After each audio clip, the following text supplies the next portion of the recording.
So the reason you click this video is because you're interested in the best business careers, and there's a lot of business majors and people who are just interested in starting their own businesses in the future that watch this channel in order to get practical advice. Most of it says become a CEO or a CFO or an entrepreneur or a vice president or something along those lines. Hey Shane, what's your job? Well, I'm Elon Musking right now, but I also Jeff Bezos on the side while Taylor Swifting from time to time as well. Bruh. I think you get my point. The truth is, most of these jobs take years, if not decades, in order to get into, and it's just not reasonable for you to go up to some business and be like, hey, I want to be your CEO. So I decided to dive deep, do a ton of research, and come up with a list of business degrees that not only pay really well, but they're not going to take your entire career in order to break into. All right, so number 10 on the list is going to be a marketing analyst, and they make around, on average, $66,800 a year. And on top of that, the most common degree in order to break into this position is going to be a marketing degree. No surprise there, around 38% of people who have this position graduated with a marketing degree. Now imagine this video almost like being at a mall and just trying on different clothes, seeing what fits you and seeing what looks good, and then at the end of the day maybe you decide to choose one or two of them. There's a lot of overlap with these different business degrees, and you saw there only 38% of the people who have this career actually graduated with a marketing degree. So you can get into it with a bunch of different majors. So market research analysts basically are going to be gathering and analyzing data on consumers and competitors. They also study the market that they're in and figure out what products people want to buy, how much they'll buy them for, and when they should sell them. Now, a lot of this job is just drawing raw data and then looking at this data, trying to organize it in such a way where you can make sense of it and then give advice on what the company should do in that particular campaign. So for instance, your company might be running a campaign in Google AdWords, and your job would be to go in there, analyze the different keywords, figure out which ones are losing money, which ones are making money, etc. You'd also want to look at different types of advertising and kind of group each one into different cohorts. So for instance, is Facebook advertising better than Google advertising? You'd want to figure out what the lifetime value of a customer is and how profitable each channel is. I wish I could hire somebody to look up keywords for this channel because it's been a little bit since we got a banger video. Right now we've got 2 videos that got to 1 million views, but I haven't had one hit 1 million in about 4 or 5 months. But anyways, next on the list is going to be, no surprise to any of you, it's going to be becoming a model. Now you're probably going to be thinking, Shane, that's not even a business-related job. What are you talking about? well, why work hard, study all those years, and get a good job when you can make $1 million a year on OnlyFans? Oh yeah, you kind of have a point there. Unfortunately, I don't have the good looks to start an OnlyFans. I kind of got like that black glasses, like soy boy nerd look going on. I do that look in some of my thumbnails, right? I'm sure you've seen my work. Nice. No, but seriously, these are some of the finest pieces of cringe artwork I've ever created. I'm very proud of them, but not anymore. No. That was 2020. I'm a changed man now. And the best way to cure this problem quickly is to purchase my college degree ranker down in the description below to prove that you're a real Chad.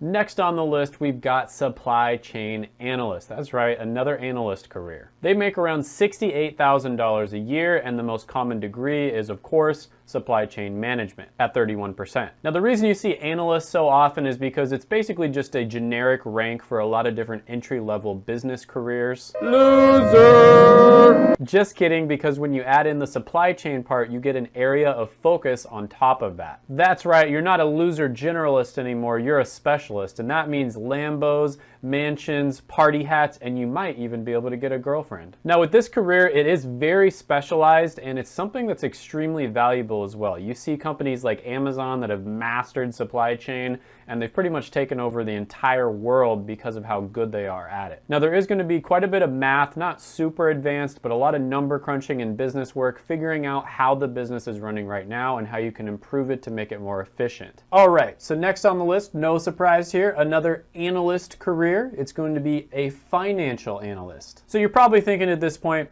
okay, got it, Shane. So I'll pretty much just go into any job that has the word analyst in it. Well, there might be a little bit of truth in this, but I promise this is the last analyst-related job that I'm going to be talking about. Well, actually, a lot of the jobs on this list are going to require a lot of number crunching, not just this one.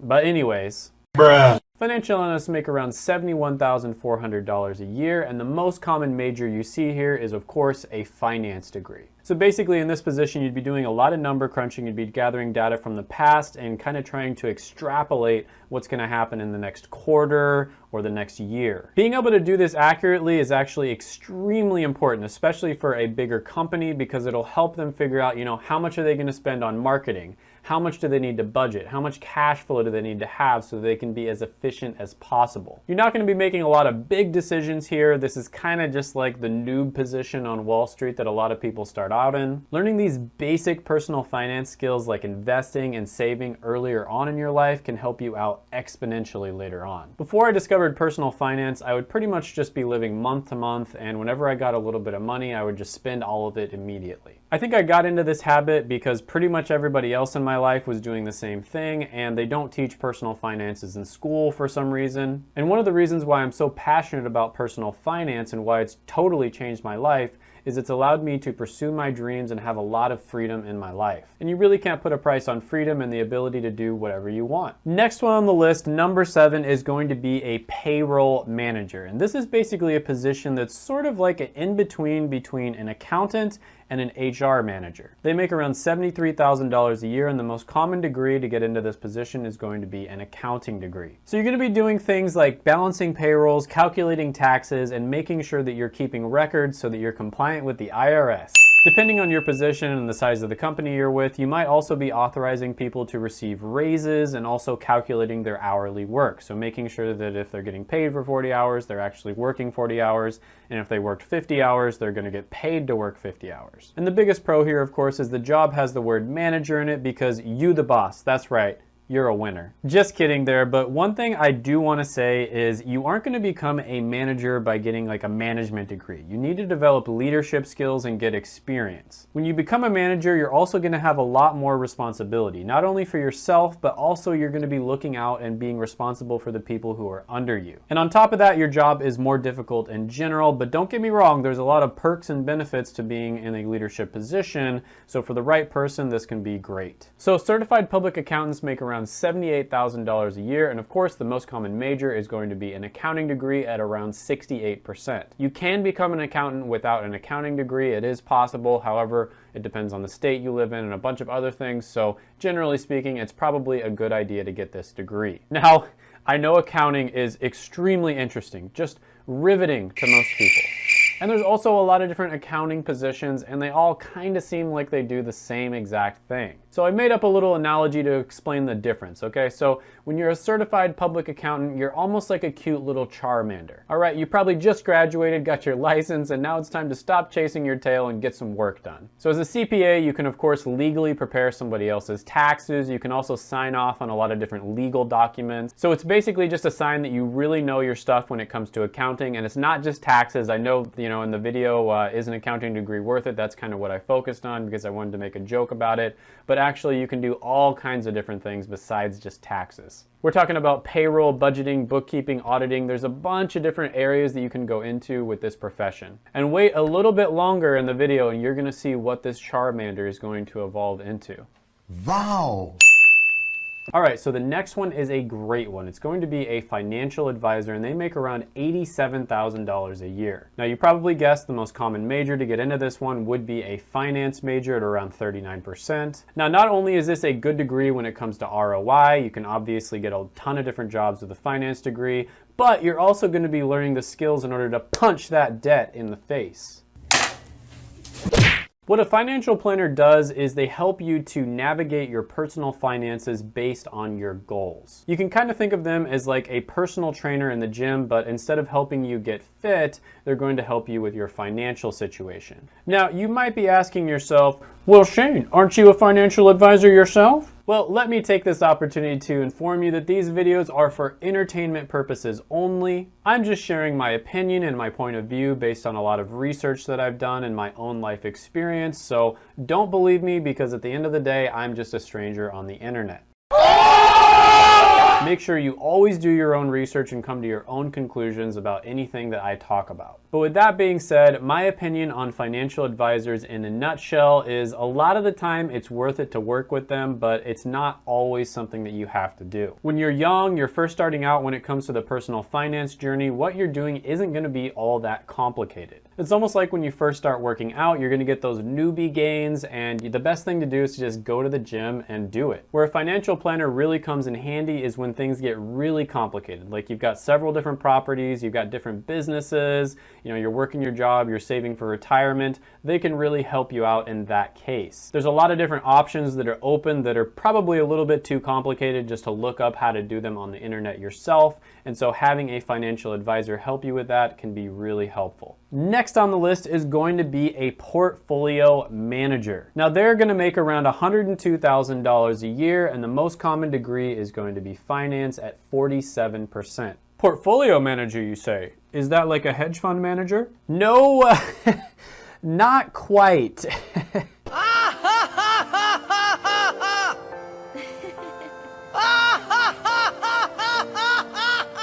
But listen, okay? You're on your way, damn it. Don't give up. You're getting there. So a portfolio manager, besides managing portfolios, is going to be the one who is implementing investment strategies on a day-to-day basis. Now, you might be surprised to know that a portfolio management role isn't all that technical. A lot of the time, you're just going to be overseeing financial analysts. So a financial analyst is going to be doing all the number crunching and all that sort of thing, and then you look at their work and decide whether it's going to be a good investment. So a lot of your job is mostly going to be management, overseeing people, and then making important decisions. Now, portfolio manager might sound a little bit like the next one on the list, but they actually couldn't be any more different. Next on the list, number 3 is finance manager, and they're going to make around $102,000 a year. And actually, the most common degree, you're probably going to be surprised, is an accounting degree at 32%. Now, financial managers are going to be working a lot with the company's finances, of course. They're going to be developing financial reports, for instance. They're also going to be directing investment activities and developing long-term goals. And you can work in a bunch of different places like banks and insurance companies, but one of the most common places you're going to see this position is actually going to be car dealerships. And their job is basically to secure financing on cars as fast as possible, because time is really of the essence when you've got somebody there and they're looking to buy a car. A split second, and they might decide, you know what, I don't really want to buy today, and they end up not buying from you and buying from the other car dealership. And of course, this is going to require a ton of communication and paperwork, and you're going to have to be doing everything extremely fast. And I remember there was one finance manager that told me, hey, that's the best deal that I can possibly give you on this car. And I was like, okay, that's fine. I started walking out. I get all the way out to the car. I started up. Me and my friend are in the car, and he comes running out saying, oh, I can give you a better deal. I can give you a better deal. So he was like, that's the best I can do. And I was like, good try, bro. Number 2 on the list is going to be a corporate controller. They make around $106,000 a year, and the most common degree is going to be accounting at 63%. What's that I see? I think I'm starting to notice a trend here. The most common degrees for a lot of these are going to be accounting or finance. A lot of the time in some of my videos, people in the comments will say that accounting's not a good major, and all I have to say to that is, open your eyes, sheeple.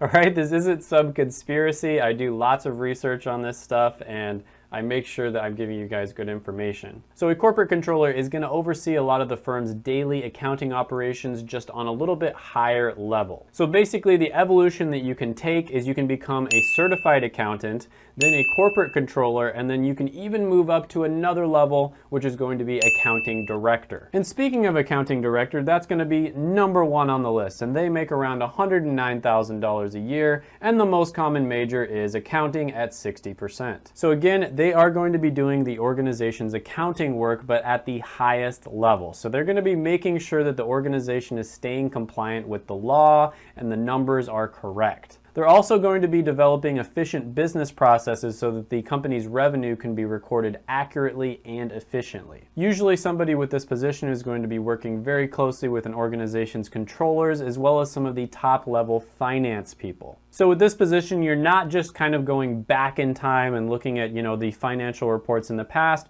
but you're also going to be helping the finance personnel figure out what they should do in the future as well. To be fair though, accountants can go into just about any position because it's an extremely flexible career, so it's more like a Ditto than a Charizard. Thank you so much for watching.